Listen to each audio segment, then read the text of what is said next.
এই মোবাইলের নেটওয়ার্কটা ঠিকমতো পাওয়া যাচ্ছে না, আর এটার কারণই হচ্ছে অ্যান্টেনা লাইনটা মিসিং। দেখেন এখানে সার্চিং লেখা দেখাচ্ছে,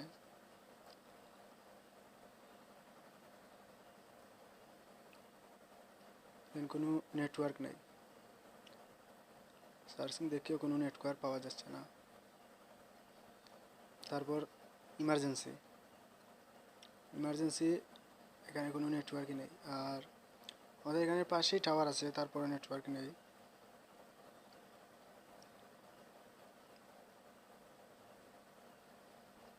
মোবাইলের ব্যাটারিটা ওই মোবাইলের নয়, অন্য একটা ফোনের ব্যাটারি।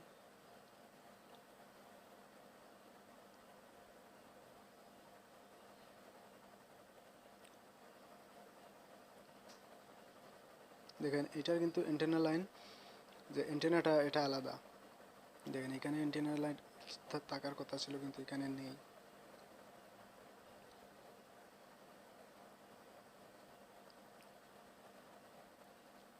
এটা অ্যান্টেনা নেই।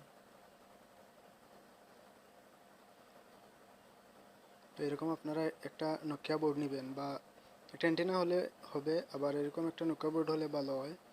আপনারা কেটে নেবেন, অ্যান্টেনা এরিয়াটা সুন্দরভাবে কেটে নেবেন, অ্যান্টেনাটা নষ্ট না করে। এরকম এরকম শুধু অ্যান্টেনার এরিয়াটা কেটে নেবেন, কেটে এখান থেকে দুইটা জাম্পার লাগবে, ওই দুইটা জাম্পার নিয়ে নেবেন জিএসএম আর গ্রাউন্ড শর্ট করার জন্য।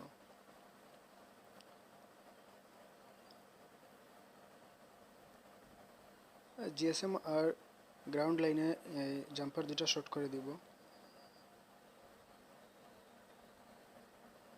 আর যে চায়না যে অ্যান্টেনাগুলো, এটার থেকে নোকিয়ার অ্যান্টেনাটা ভালো কাজ করে। চায়না অ্যান্টেনাটা সব ফোনে ঠিকমতো নেটওয়ার্ক পাওয়া যায় না, আর নোকিয়াটা ভালোই সার্ভিস দেয়।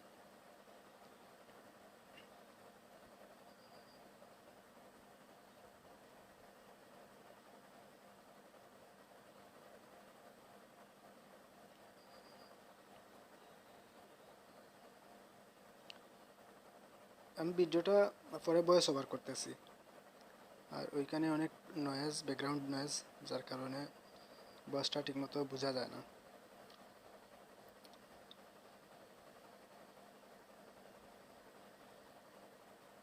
সুন্দরভাবে ফিটিং করে নেবেন।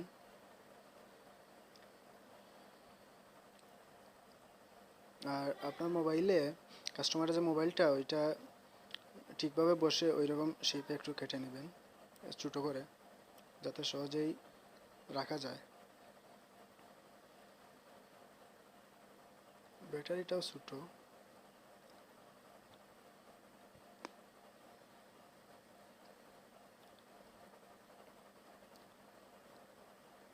দেখা যাক, আশা রাখি ঠিকমতো কাজ করবে। আর হ্যাঁ, এটার নেটওয়ার্ক সেকশন সব কিছুই ঠিক আছে, শুধু অ্যান্টেনার কারণে নেটওয়ার্ক আসছিল না। সার্চিং করতেছে।